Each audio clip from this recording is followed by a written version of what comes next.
Les enfants sont une nuisance, alors allez dans un établissement. Je n'ai plus de mère. Je m'appelle Hélène Gray. Je suis encore en 5e année d'école primaire et je vis avec mon père et ma mère dans une famille de 3 personnes. Mon père est très chaleureux et m'emmène souvent en vacances. Ma mère agit normalement quand mon père est là, mais quand il n'est pas là, elle peut être froide et difficile à approcher. Je m'en vais. Comme d'habitude, mon père est parti travailler tôt le matin. Pendant qu'il prenait son petit déjeuner, je l'ai appelé « Prends soin de toi ». En regardant l'horloge, il était presque l'heure d'aller à l'école. Je me suis dépêchée de finir mon petit déjeuner et de changer de vêtements. Merci pour le repas. Après avoir terminé, j'ai mis la vaisselle dans l'évier et je suis retournée dans ma chambre pour me changer. Un instant. Ma mère m'a rappelé, et quand je me suis retournée, elle me montrait l'évier du doigt. Qui va les laver? Son regard était sévère et elle semblait en colère. Normalement, je me serais changée et je serais allée à l'école, mais j'avais l'impression que je me ferais gronder si je faisais cela. Je vais les laver moi-même. Lorsque j'ai dit cela d'une petite voix, ma mère a soudain crié « Quoi? Je ne t'entends pas. » Mon corps a sursauté. Cependant, sentant que j'avais tort, je me suis excusée. Je suis désolée. Je les laverai moi-même. C'est ça. À partir de maintenant, occupe-toi de tes propres affaires. En colère, ma mère a jeté son tablier sur le canapé et est retournée dans sa chambre. En réfléchissant à ces paroles, j'ai compris que je devais m'occuper de mes affaires moi-même. J'ai donc nettoyé après le petit déjeuner et j'ai quitté la maison. En discutant avec des amis à l'école, le sujet des parents a été abordé. À les écouter, leur mère semble gentille, bien qu'elle se fâche parfois, leur relation semble bonne. Comment est ta mère, Hélène? M'a-t-on soudain demandé. Et j'ai hésité à répondre. Cependant, j'ai pensé que ma perception de la froideur de ma mère était peut-être un malentendu, et qu'elle était irritée parce que j'avais négligé mes responsabilités, alors j'ai répondu qu'elle était très gentille. Mes amis m'ont répondu que c'était gentil, mais je me suis sentie en conflit. Lorsque je suis rentrée à la maison et que j'ai dit que j'étais de retour, il n'y avait aucun signe de ma mère. Pensant qu'elle était peut-être partie faire des courses, j'ai commencé mes devoirs dans ma chambre. En un rien de temps, il faisait complètement noir dehors et l'horloge indiquait qu'il était l'heure du dîner, mais ma mère n'était toujours pas rentrée. Au bout d'un moment, j'ai entendu des bruits à l'entrée et le bruit de quelque chose que l'on déplaçait dans l'ouverture du réfrigérateur. Lorsque j'ai jeté un coup d'œil dans la cuisine depuis la porte de ma chambre, j'ai vu ma mère. Ayant faim, je me suis approchée de la cuisine et je l'ai saluée en lui disant « Bienvenue. Je suis de retour. » À sa brève réponse sans se retourner, j'ai compris qu'elle était toujours de mauvaise humeur. Qu'est-ce qu'on mange ce soir? Demandai-je en souriant, mais ce fut une erreur. Ma mère s'est retournée avec une expression effrayante. Qu'est-ce qu'il y a? Ne t'ai-je pas dit de t'occuper de tes affaires, Ton père va bientôt rentrer, et je suis occupée à préparer le dîner. Incapable de dire quoi que ce soit de plus, j'ai commencé à contre-séure à préparer des nouilles instantanées, juste au moment où mon père est rentré à la maison. J'y suis rentrée. Entendant la voix de mon père, ma mère a immédiatement pris les nouilles instantanées que je tenais. Alors que j'étais désorientée par ses actions, mon père est entré dans la cuisine. Oh, nous commençons à peine le dîner. En voyant le visage de mon père, j'ai senti les larmes monter. Bon retour parmi nous. Aujourd'hui, les courses ont pris un peu de temps. Alors je vais commencer à préparer le dîner. Papa et Hélène, veuillez patienter encore un peu. Le visage de ma mère s'est adouci. Je ne savais pas si elle n'était plus en colère, mais l'idée de manger le repas qu'elle préparait me rendait heureux. Plus tard, nous avons dîné en famille et nous nous sommes amusés à faire des jeux avec mon père. Peut-être que ma mère était encore un peu de mauvaise humeur. En m'endormant, je me suis dit que si je m'occupais bien de mes affaires, je ne me ferais plus gronder. Dès le lendemain, je me suis efforcée de gérer mes propres affaires. J'ai fait la vaisselle après le petit déjeuner, j'ai plié le linge moi-même et je l'ai rangé dans l'armoire. Je nettoyais ma chambre Les jours où ma mère était en retard, je préparais moi-même des nouilles en 8 minutes. Espérant un compliment de ma mère, mon visage s'est naturellement éclairci. Bien qu'elle ne m'ait pas encore félicité, elle se met moins souvent en colère. C'est agréable de passer des moments heureux avec mon père et nous trois en tant que famille lorsqu'il est à la maison. Une nuit, je me suis réveillée en entendant des gémissements et j'ai réalisé que c'était le milieu de la nuit. Effrayée et pensant qu'il s'agissait peut-être d'un fantôme, je me suis recouverte de ma couverture. Les gémissements ont continué et bientôt, tremblant de peur, j'ai entendu le son d'une sirène d'ambulance. L'ambulance s'est arrêtée tout près de notre maison et la façade de la maison est devenue bruyante. Pour la première fois, j'ai réalisé qu'une ambulance s'était arrêtée devant notre maison. J'ai sauté du lit, paniqué, et j'ai vu que c'était mon père qui était transporté par les ambulanciers. « Papa !» j'ai crié en voyant son visage pâle et douloureux. Les larmes aux yeux, je me suis accrochée à un secouriste et je l'ai supplié. « S'il vous plaît, sauvez mon père !» L'ambulancier a posé doucement une main sur mon épaule et m'a dit « Nous allons l'emmener à l'hôpital tout de suite. » Ma mère et moi avons ensuite suivi l'ambulance jusqu'à l'hôpital et, à l'arrivée, mon père a été rapidement emmené dans la salle de traitement. Il ne nous restait plus qu'à attendre dans l'espace prévu à cet effet. Pendant que nous attendions, l'anxiété dominait mon esprit, me demandant ce que je ferais si mon père venait à décéder. À côté de moi, ma mère manipulait calmement son smartphone, ne montrant aucun signe extérieur d'inquiétude. Tout en versant des larmes, j'attendais anxieusement que quelqu'un me rassure en me disant que tout irait bien. Je ne sais pas combien de temps s'est écoulé, mais un médecin a fini par venir nous voir. Pendant que ma mère et le médecin discutaient de quelque chose de complexe, tout ce que je comprenais, c'est qu'une maladie grave avait été découverte chez mon père et qu'il allait devoir rester à l'hôpital pendant un certain temps. Même si le pire scénario aurait pu être évité, le fait que mon père ait dû lutter contre cette maladie m'a fait mal au cœur. J'ai également dû accepter la réalité qu'il ne pourrait pas rentrer à la maison avant un certain temps. Nous avons décidé de rentrer à la maison pour le moment. Ma mère a rapidement préparé tout ce qui était nécessaire pour le séjour de mon père à l'hôpital et est repartie. Restée seule à la maison, je me suis allongée dans mon lit, incapable de dormir, et comme j'étais rentrée tôt le matin, il commençait bientôt à faire jour dehors. Je dois aller à l'école. Je savais que je devais aller à l'école, mais je n'avais pas du tout le cœur à y aller.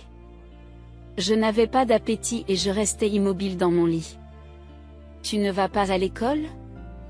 Il était midi lorsque ma mère s'aperçut que je n'y étais pas allée. Bien que ma mère ne m'ait pas grondée pour avoir manqué l'école, elle devait se rendre à l'hôpital et a quitté la maison en toute hâte. N'ayant rien mangé depuis le matin, je me suis dirigée vers la cuisine. Il restait du riz dans le cuiseur à riz et des restes du dîner de la veille dans le réfrigérateur, alors j'ai préparé un repas avec ces aliments. Le soir, quand ma mère est rentrée à la maison, elle avait acheté des sandwichs pour moi. Mangez cela aujourd'hui. J'ai aussi acheté des nouilles instantanées, alors mangez-en à partir de demain. D'accord, merci. Ma mère étant occupée par la situation de mon père, j'ai décidé de suivre ses instructions pour ne pas lui causer d'ennui. Le lendemain matin, j'ai pris des nouilles instantanées au petit déjeuner et je suis allée à l'école. Lorsque mes amis m'ont demandé pourquoi j'étais absente la veille, j'ai esquivé la question en disant que je ne me sentais pas bien. Le professeur a semblé comprendre ma situation et m'a parlé gentiment. Lorsque je suis rentrée à la maison, ma mère n'était pas là, probablement à l'hôpital avec mon père. En y réfléchissant, j'ai commencé à faire mes devoirs. Je voulais aussi rendre visite à mon père et j'avais l'intention de demander à ma mère si nous pouvions y aller ensemble lors des prochaines vacances. Pendant que je faisais mes devoirs, le téléphone a sonné, et comme il n'y avait personne d'autre à la maison, j'ai décidé de répondre. « Bonjour. Ah, Hélène, c'est toi. Qu'est-ce que tu fais ?» C'était mon père au bout du fil, et entendre sa voix m'a fait couler des larmes. Papa, ça va? Je veux te voir.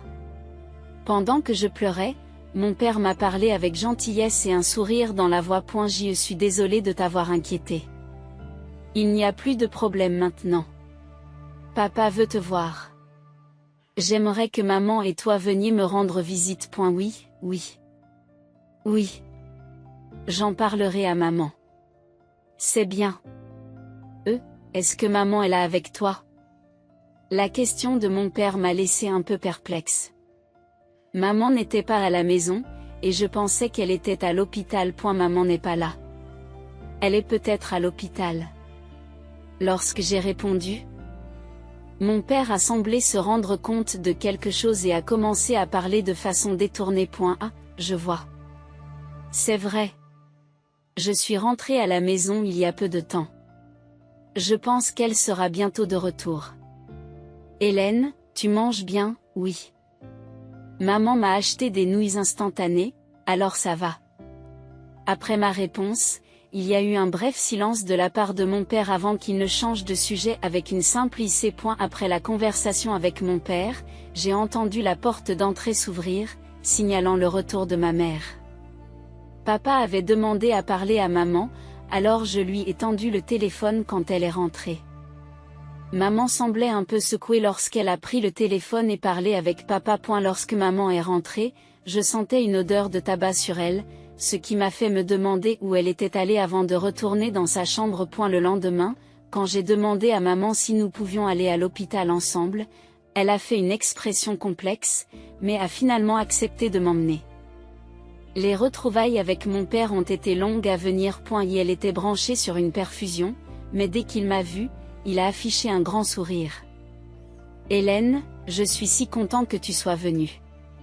J'ai instinctivement pris mon père dans mes bras et j'ai failli pleurer en le voyant si énergique, mais je me sentais très heureuse. Après avoir discuté avec mon père, j'ai quitté la chambre d'hôpital, car il était temps que ma mère revienne. Lorsque je me suis retournée, mon père m'a fait un signe de la main en souriant et m'a dit « Reviens me voir ». J'étais loin de me douter que ce serait notre dernière conversation. Peu de temps après, l'état de mon père s'est soudainement aggravé et il est décédé. Je n'arrivais pas à croire à la réalité et je me suis habillée en noir, comme ma mère me l'avait demandé, pour assister à l'enterrement. De nombreuses personnes se sont rassemblées à l'enterrement pour faire leurs adieux à mon père. Ma mère est restée calme pendant toute la cérémonie. En la regardant, j'ai presque eu l'impression que mon père était encore en vie. Alors que je me tenais distraitement dans un coin de la salle, quelqu'un s'est approché de moi. « Et, tu n'es pas Hélène ?» En me retournant, j'ai vu une femme habillée de façon plutôt flamboyante qui se tenait là. Ne sachant plus qui elle était, la femme s'est assise à côté de moi. Et a commencé à parler. « Cela fait longtemps, n'est-ce pas? Je suis ta tante, la sœur de ton père. » Maintenant qu'elle en parlait, je voyais la ressemblance avec mon père. Je ne connaissais pas ma tante, mais j'avais entendu mon père parler de sa sœur. Ma tante.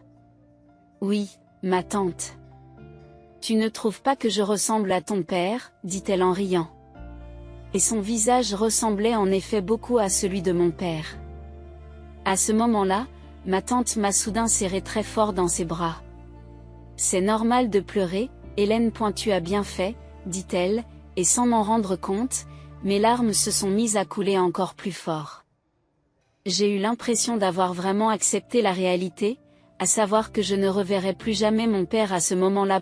Après que ma tante m'a doucement caressé le dos et que je me suis un peu calmée, je l'ai remerciée et je suis allée chercher un verre. Dans la chambre, j'ai trouvé ma mère qui m'a fait une remarque froide en voyant mon visage baigné de larmes. « Tu as pleuré? Quelle honte !» Ces paroles froides m'ont transpercé le cœur. « Maman, tu n'es pas triste ?»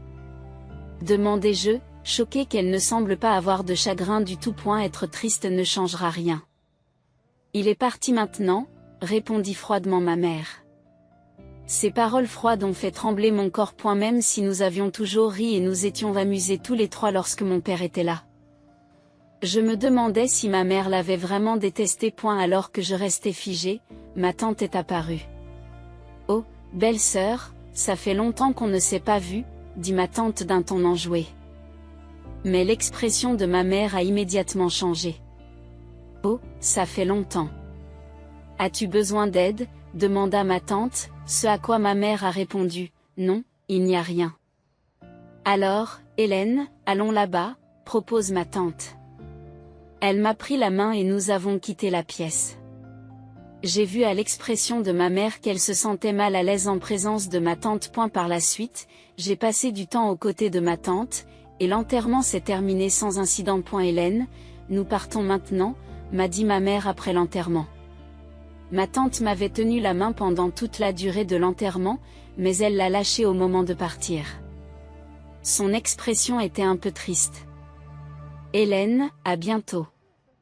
Oui, à bientôt, ai-je répondu. Alors que je suivais ma mère à l'extérieur, une voiture inconnue était garée là.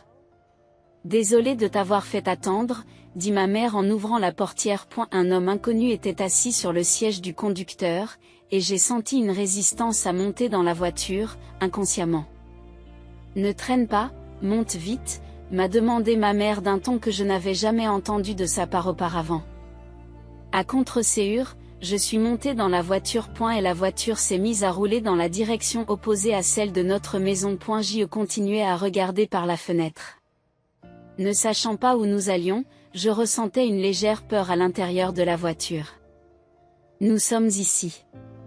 Sortez vite. On m'a dit de sortir de la voiture, et il y avait un grand bâtiment, un endroit que je ne connaissais pas du tout. Où sommes-nous ? Demandai-je tandis que ma mère allumait une cigarette. Les enfants sont gênants, il faut aller dans un centre. Stupéfaite. Je n'ai pu qu'émettre un à confus. Je n'ai pu qu'émettre un à confus tandis que ma mère et l'homme s'éloignaient en voiture. J'ai désespérément poursuivi la voiture, mais j'ai trébuché et n'ai pas réussi à la rattraper, ce qui m'a obligé à abandonner la poursuite. Alors que je retournais à l'endroit où j'avais été laissé, une voiture s'est arrêtée à côté de moi. La fenêtre s'est baissée et ma tante était assise sur le siège du conducteur. Je ne m'attendais pas à ce que les choses se passent ainsi. Hélène, viens, monte. Soulagée de revoir ma tante, je suis montée rapidement dans la voiture.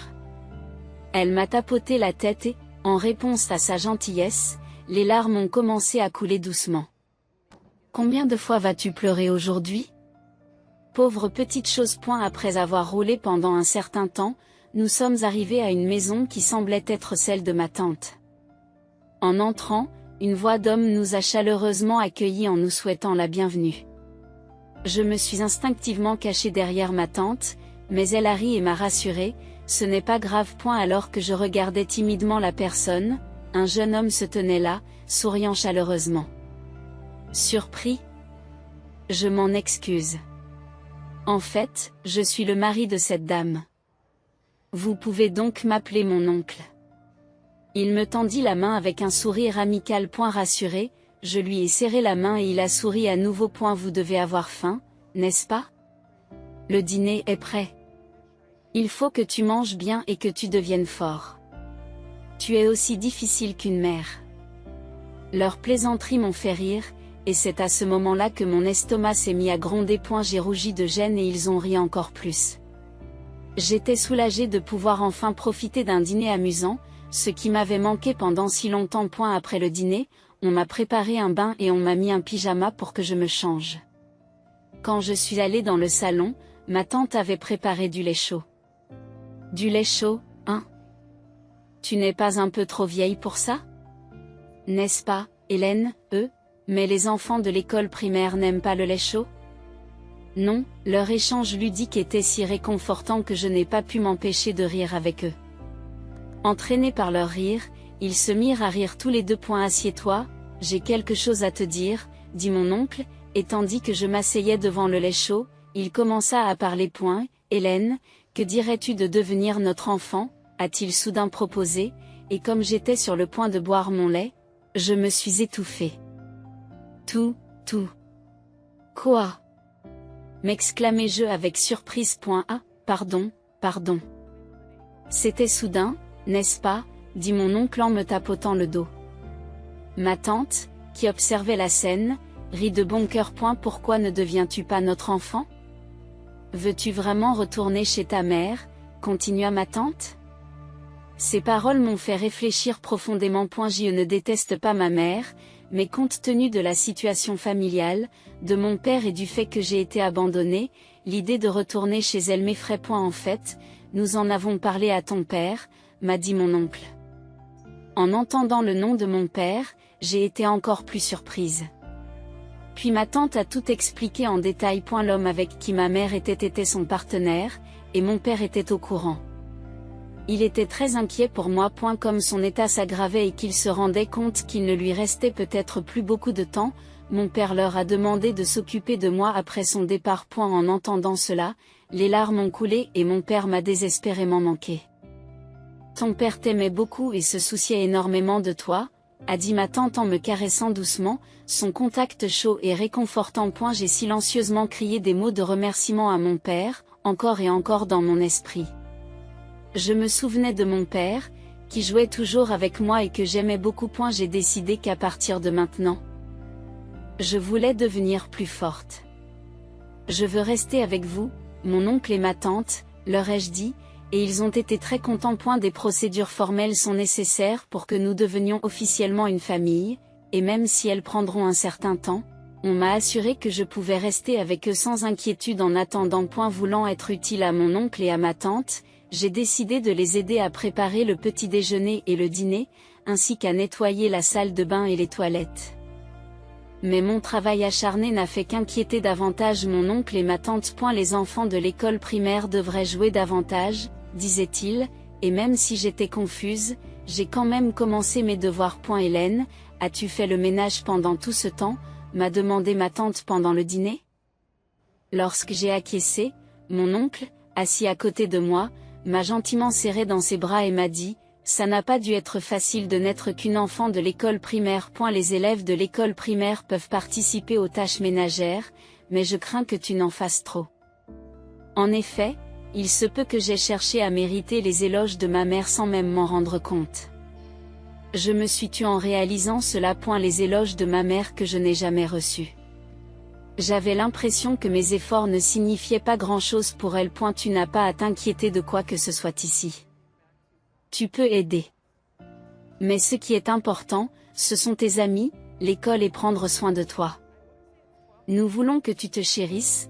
Les mots de ma tante ont résonné profondément en moi. Mon oncle a hoché la tête à plusieurs reprises, les yeux humides.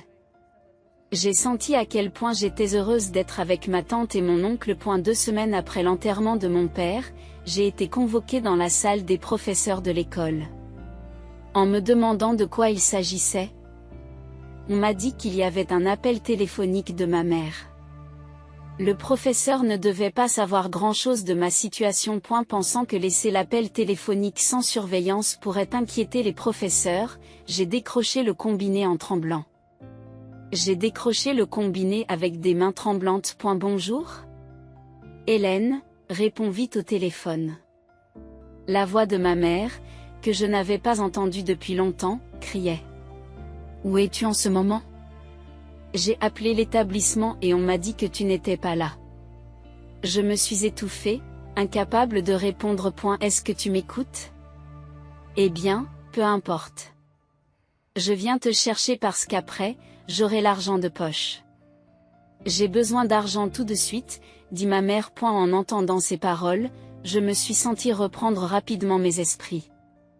L'idée de vouloir être aimée ou félicitée par quelqu'un qui avait trahi mon père était à la fois frustrante et douloureuse. Maintenant, j'ai ma tante et mon oncle à mes côtés et ils me sont précieux. Mon père bien-aimé veille également sur moi de quelque part. Je peux devenir plus fort. Je n'ai plus de mère. Avant que je ne m'en rende compte, ces mots s'adressaient à ma mère. Qu'est-ce que tu racontes ? De quoi parles-tu ? A rétorqué ma mère. Tu te trompes ? Alors, au revoir. Attendez une minute avant que ma mère ne puisse terminer. J'avais raccroché le téléphone. L'enseignante présente était choquée et m'a demandé si ce n'était pas ta mère, ce à quoi j'ai répondu, c'était une inconnue. C'était une étrangère. L'appel a été considéré comme suspect et l'école a émis un avertissement. Inquiète de voir ma mère débarquer à la sortie de l'école, j'ai utilisé le téléphone public de l'école pour contacter ma tante. Ma tante m'a promis de venir me chercher immédiatement et elle est effectivement arrivée peu après. Elle a expliqué la situation aux enseignants de l'école qui ont décidé de contacter les services de protection de l'enfance. Après mon retour à la maison, ma mère est effectivement venue me chercher, mais les enseignants se sont occupés de la situation et elle est partie de mauvaise humeur. Bien que ma mère n'ait pas remis les pieds à l'école, pour ma sécurité, mon oncle ou ma tante ont commencé à venir me chercher à la fin des cours.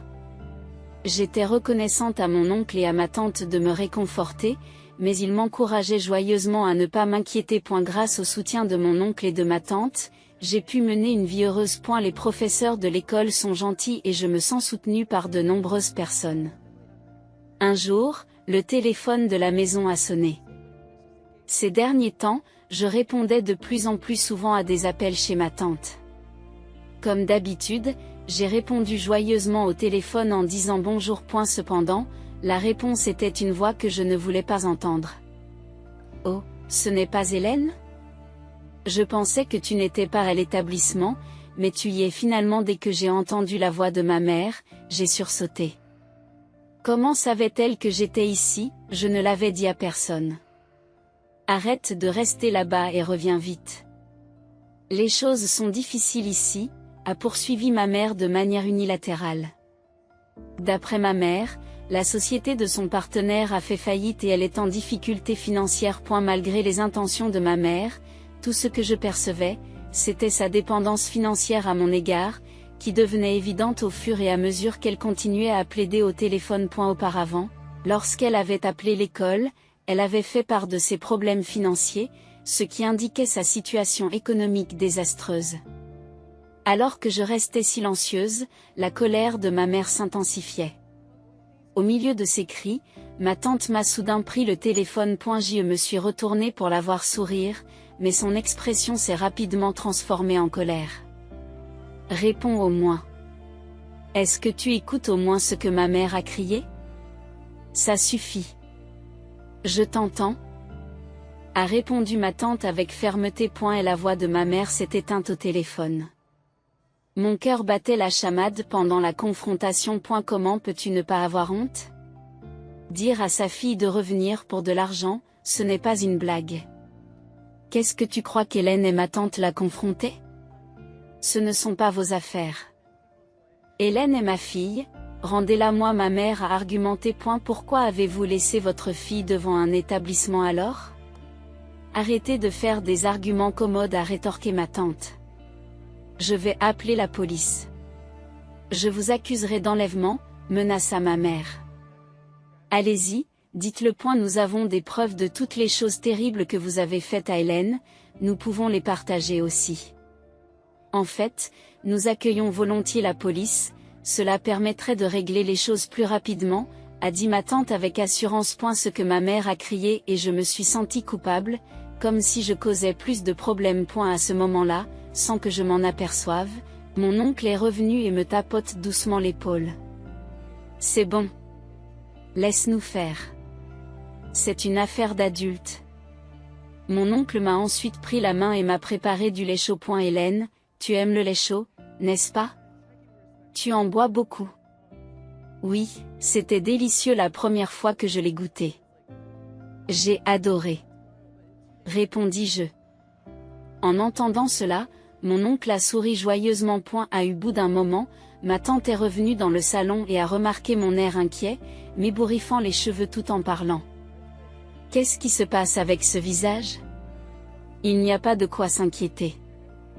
Nous ne la laisserons pas gagner. Tout en arrangeant mes cheveux, je leur ai exprimé ma gratitude. Plus tard, j'ai aidé à préparer le dîner. En vivant avec mon oncle et ma tante, j'ai réalisé à quel point les tâches ménagères pouvaient être agréables. Quelques jours plus tard, ma mère m'a de nouveau appelé. Mon oncle et ma tante avaient dit qu'il n'était plus nécessaire de répondre à ces appels. Mais je voulais leur être utile. Hélène? Maman a vraiment des problèmes. Aide-moi. Je l'ai déjà dit, mais je n'ai plus de mère. Comment peux-tu être aussi froide? C'est moi qui t'ai élevée. As-tu oublié les jours de plaisir avec papa? Au moment où ma mère a parlé de papa, mon cœur a battu la chamade, mais la colère est montée en moi. Oui, c'était vraiment amusant quand papa était là. Mais il n'y a que lui qui était gentil, et toi, tu m'as abandonné. J'ai crié plus fort que je ne l'aurais cru, et j'ai ressenti un grand soulagement en exprimant mes sentiments. Ensuite, j'ai contré ses paroles avec assurance. Tu es toujours mon enfant, n'est-ce pas? Je ne t'ai pas abandonné, je t'ai juste laissé temporairement. Tu as ri et tu m'as dit que les enfants étaient une nuisance et qu'ils devaient aller dans un établissement. Je ne peux pas considérer une telle personne comme ma mère. C'est ce que j'ai fait. J'ai été forcée de dire ça.